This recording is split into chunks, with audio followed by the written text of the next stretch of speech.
Okay, my friends, we are back. We're gonna have a little discussion with Mr. Mike, Miss Mandy. We get all sorts of awesome comments on the YouTube channel, and one comment that we had on our Unspoken Rules of Jiu-jitsu video, I'll put a link in there somewhere, was actually a really good question from a very conscientious guy who reached out to us, and it was, I really didn't want to type my response because seemed like it would be pretty lengthy, and I figured it'd be a really good discussion to have. And so I asked him if we could share it, and he said, yeah, no problem. So I got to put on my old man glasses here, my old professor's glasses. So Mr. Hayden Cook asked, I'm starting soon, and here's what legitimately scares me. I'm a former athlete who still lifts weights a lot. I weigh nearly 300 pounds. I'm terrified of being a big, clumsy white belt and really hurting someone. I don't want to insult anyone by being too gentle, but if I'm rolling with another white belt who's like average size and I put up full resistance, I just don't see how they'll learn anything because I won't move. I know that sounds a bit cocky, but I do have experience with that, as a friend of mine is a very accomplished wrestler and he can't hardly move me at 180 pounds. I hear the Gracies talk about how they can roll at 100% and not get hurt, but I just don't see how that's possible if two people have a massive discrepancy in size. A simple mistake at my size can crack a rib. Is this something you establish with someone before rolling? Do you take turns and allow the other people to land their moves? Do most schools make sure guys my size aren't rolling with females or smaller frame guys? Any info would be greatly appreciated. So first off, thank you very much, Mr. Hayden. And we'll try to address some of this, because I think first I want to say, like, very articulate and very conscientious, non-meathead, question. I think it's a very legitimate question, and it's very awesome that you're even thinking about that. And good for you for starting jiu-jitsu. So there's a lot to unpack there, and that's why we wanted to just make a video and talk about it, because I think this is something that a lot of people, are concerned about, and honestly, quite a lot of big guys are concerned about it. Like we had a guy, AJ, awesome dude, 300, what was he? 365 pounds, and a former wrestler. Yeah, monster, right? But he was a gentle giant. He never, I don't think he injured anyone when he trained here. And honestly, I think there were a lot of people who were like, I don't know. I think there were some people who were kind of giving him a hard time. Like, hey, you're just smashing me and blah, blah, blah. And it's like, oh, whoa. And he came to me and just like, man, I feel really bad. I don't want to smash people. But then again, and I was like, man, like, give me your weight. Like, I want to learn how. I want to play with the real AJ, man. Yeah. Like, because there's a difference between the weight and the pressure and actually injuring somebody, right? Like, you can be very intelligent with how you use your weight. And for me to tell him not to be big and strong was like him telling me not to be long. Right. Well, that's what you kind of come into the art with, right? Being 6'4". Yeah, right. Exactly. Right. So at the end of the day, jiu-jitsu really was designed for us to be able to defend ourselves against somebody much bigger and stronger. Well, you are clearly very, very blessed in being a much larger human being. But that being said, I also think that there can be disastrous matchups, because I don't think somebody like that size, especially right at the beginning, should probably be sparring with somebody her size, like 3 times as big, 2-3 times as big. So, yeah, I mean, I think there's a lot to be concerned about there and a lot to think about, but and I think every school is probably a little bit different in how they approach those things. For us, we don't allow brand new beginners to spar right on the gate anyway. We want them to have a certain level of technique before they start sparring. And honestly, through white belt, it's a lot of it's a vetting phase for us. So like they're eligible for a first stripe at like 30 classes. So, and then eligible for a second stripe right around 30 more classes after that. It starts to slow down after that, but that's almost like our early warning system. Like, we know this person has got 30 classes. They're most likely fundamentals classes where they kind of have learned what to do in each position. So we know they're not going to, completely they're going to have an educated response in each position. So they're not going to just do something crazy. Because let's be honest, the most dangerous guy in the room, it's not me. It's a big white belt, Yeah, right? very true. So I don't know. I mean, there's a balance to be had there, and I don't know exactly. I think it's for each individual. I think just based on the fact that you asked, like, tells me that you're probably going to be a good training partner. Yeah. And yeah, there might be some times like when I train with her, I could shut her down. I'm twice her size. I could completely, not just the technical aspect, but just the size and strength alone. I could shut her down at her level and smash her. But that's not really that helpful for you either. No. And it can be dangerous, right? I mean, let's face it, there can be, I'm not going to spar the same way with you than I am like my 7-year-old. There's a different level of physical capability there. So, I don't know. What are your thoughts? Well, I'm glad you brought up the 7-year-old, because you think about this, and Mandy, it's like, and my girlfriend Mika as well. Like, they're basically the same size. Like, I have to mitigate the force I'm exerting, right? So. Maybe even in side control, I wouldn't if we're rolling, I need to keep you there. So I'm gonna settle in, grind my weight. But there's with her, it's like I'm settling enough, and I can kind of like read her, right? But this is a black belt speaking. It's like, okay, I've had a lot of experience trying to figure this out. So what would I do if I was a giant white belt with that same concern of going into the gym and being a clumsy white belt, as he said, and also the conscientious effort of like, I don't want to hurt anyone, right? Which is pretty awesome of you, by the way. So I think that there is something to say for mitigating that as best you can. Now, sometimes it's hard to do, especially if, you mentioned a 180-pound wrestler. Well, if you're the 300-pound guy and then all of a sudden the 180-pound dude's getting the best of you, you may go, I don't want this to happen. Right. And that could happen even to the best, most conscientious person, right? Yes. The ego creeps in with exhaustion, a little bit of, oh, then all of a sudden you got a bad matchup, right? Which we have to try, especially as we teach jiu-jitsu to everybody, making sure that everyone has the opportunity to learn and train and drill in a safe way without that fear of getting hurt. Now, I think there's something to say for if you are that strong, right? You kind of have to. It is your responsibility in the grand scheme of things to mitigate your strength anyway. Yes. Yeah. Right? Because you can't rely on that. A good example is if you're the biggest guy in the room and you come and train, you train jiu-jitsu, you're getting pretty good, but you find pathways of success. And then whether you like to believe it or not, and as conscientious as you may be, you are subconsciously directed to win. Right? So you're going to get on top of that person, you're going to do certain things, and you might pigeonhole yourself into certain areas positionally and also submissions that work for you.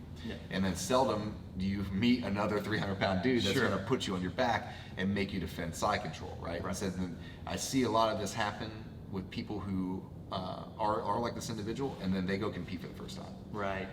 We've had several students just in the last couple of years, man. Big guys start training. They're actually not big anymore. It's kind of funny. Yeah. So I think they in that first tournament probably turn them around like, I don't want to do that again. But you get a big guy and then all of a sudden they meet the same 300-pound dude at another gym.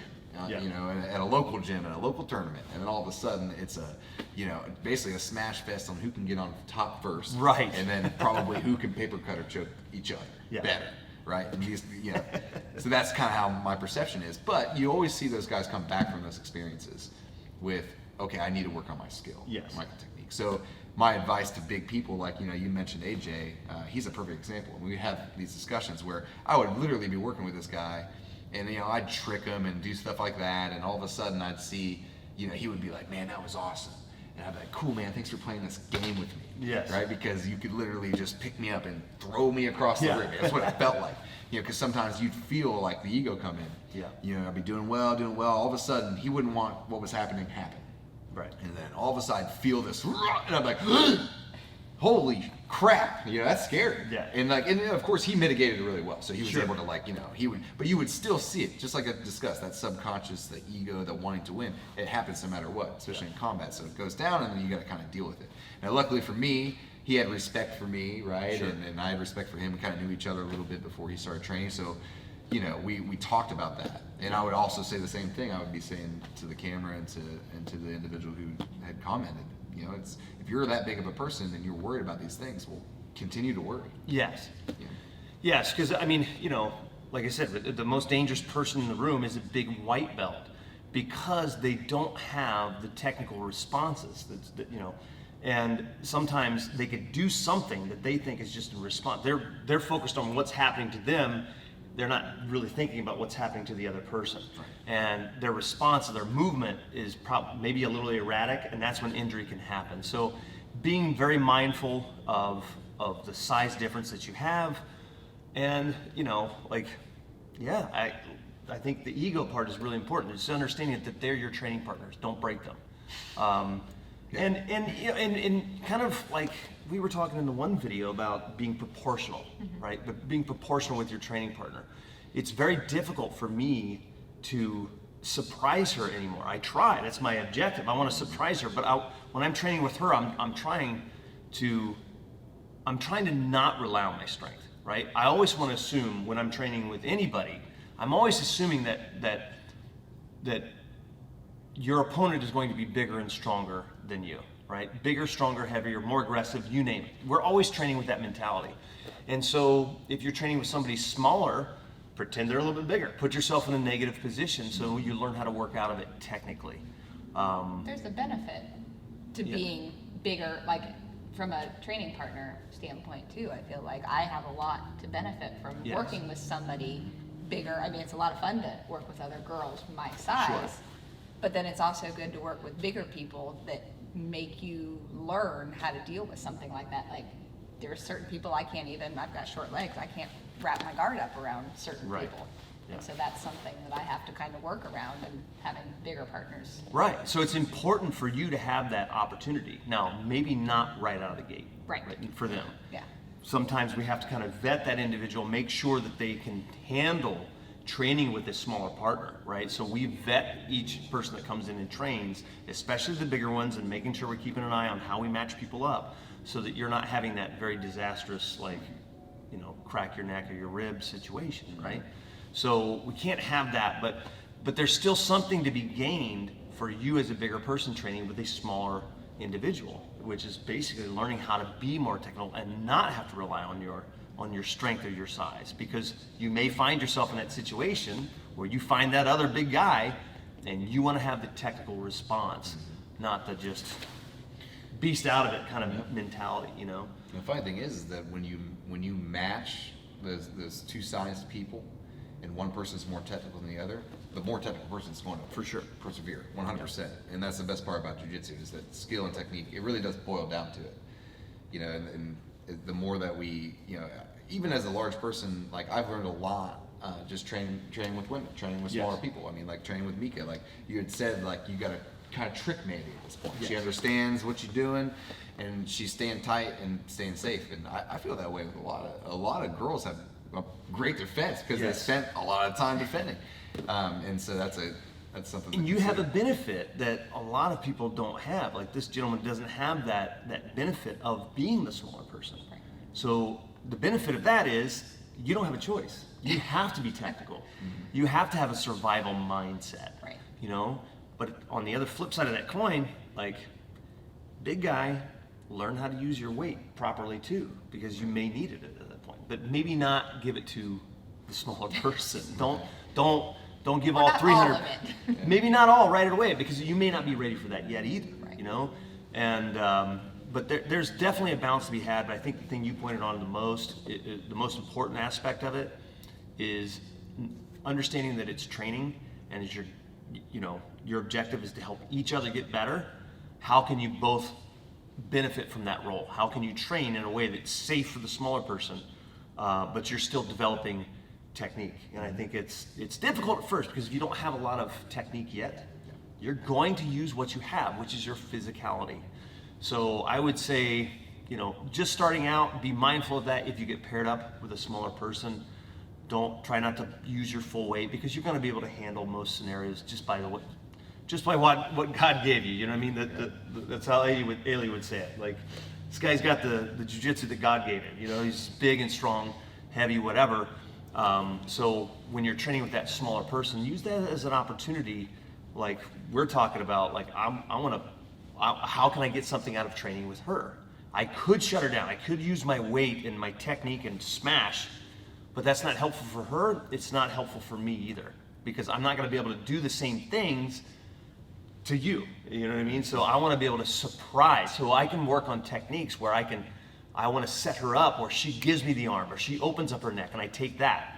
Those are things that are going to transfer to the bigger player when I go to train with them. So if I can surprise the person who's very small and technical and tight, I can surprise the bigger guy. So yeah, I love that. That's definitely and that, like both sides of the coin. You know, right. Like she can benefit, and so can the larger person. And I think that's huge. You know, people get into the habits of ego and wanting to win and things like that. I like that you brought on that. It's like we're in a training room. We're trying to get better at jiu-jitsu. Yeah, right? We can save it for competition. You know? Right. At the end of the day, we're all trying to be as effective as we can with our body. You're going to learn as a bigger person how to be effective with your body. You have a lot of gifts just that nature's given you. Learn how to be effective with those. That there's nothing wrong with that, as long as we're not, breaking teeny ribs or legs or something. Which can happen easily. Yeah. And that's the other thing too. When we talked about in the beginning was that mitigation. It's the individual's responsibility to know, hey, I'm gigantic. Yeah. Like I'm very strong. Like smash. And but don't be a wet noodle either, because that's one of the things that you probably. I hate that. Yeah. Hate it. Like just complete do what you want. They're so afraid to hurt you that they just don't. They don't do anything. Yeah. Like there's a balance to be had there, Always try to remember that most humans are durable. Pretty durable. We're pretty durable. Pretty durable. We're pretty durable. Yeah. We all right. But there is the size difference comes into play for sure. For sure. So, yeah.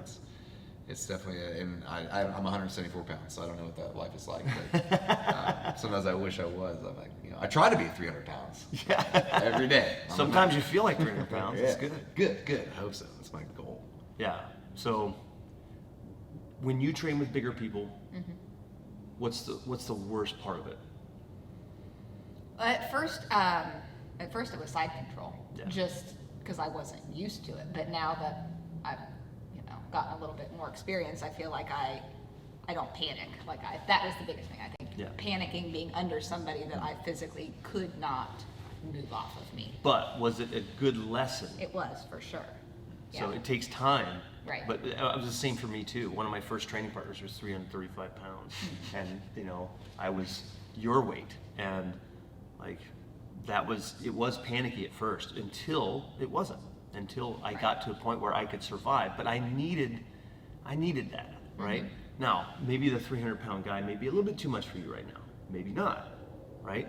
And as the objective for the person on the bottom, being the smaller player, our main objective is to learn how to survive there and how to breathe and how to be comfortable in the uncomfortable. And that takes some time. But we also need our bigger training partners to give us that opportunity, So, yeah. I think in some ways it's difficult for the big guy to, it can be very difficult to learn how to be technical, but you have to be very, very conscious of trying to do that, because again, it's, you may be able to get away with a lot of things with your size and strength, but that's not the objective. You want to prepare for the person who's bigger and stronger and heavier than you, even though there may not be that many people that fit that. But they're out there. That's right. Every time They I are. go to a tournament, there's They always are. some big dude that we train, right? And then all of a And sudden, there's some other guy that's even bigger. Some bigger guy. I'm like, look, it's your lucky day, buddy. I hope you work on your technique. Yeah. So, and it, like I said, it's easier for the smaller person to learn to be technical because they don't have a choice. So it's a very conscious effort. Check that ego, and take care of your training partners. Be mindful. Don't smash too much, but also don't not smash. Yeah. You know what I mean? Yeah. And if if there's not anyone big like that in your gym, recruit them. Yes. It's going to be in your best interest to. Yeah, and be open with your, talk to your training partners. You get paired up with a female this size, be like, hey, is it okay? You all right? You okay? Good. All right, cool. And we did mention that it was a preparation for videos. It's just random discussion, then we wing it. Which has gone pretty good so far. Yes, But we wing it a we lot. talked a lot about communication. We never mentioned it until just now, and that's really important. I think the more vocal you are, the better. Yeah. Because this is something I try to emphasize with everyone, especially in the fundamental classes. Be vocal. you know, and same with Mika, you know, she's got limitations, she's got rods in her back, Yeah. you know, she has to be vocal about this. Yeah. She can't trust that the 250-pound dude's gonna not twist her, you know what I mean, things Yeah. like this. So that's a good example of somebody that's like, okay, like I told her, you need to be vocal Yeah. about these kind of things and tell it so everyone knows, because the lack of communication is, you know, it's detrimental in every relationship and connection that we have in life. Right. And communication's huge. So, you know, I would suggest if I was a big dude, I would definitely be asking that person, hey, is this okay? It wasn't too much, was it? Or like, everything all right? Are you down? Like, they're not moving down there. Are you okay down there? And that's how AJ was a little bit. And I think if you approach it that way and you have a healthy approach to training, which I have no doubt you will, just based on the way that you approach the question, you're going to have a lot of great training partners, and they're going to appreciate having you too. So, yeah, that's all I got. Man, I think we could talk about that one all day. We could, That's a good one. but we got to cut it short. It's probably at 30 minutes. Probably. All right, guys. Hope that was helpful. Like, subscribe, all that good stuff. We'll see y'all soon.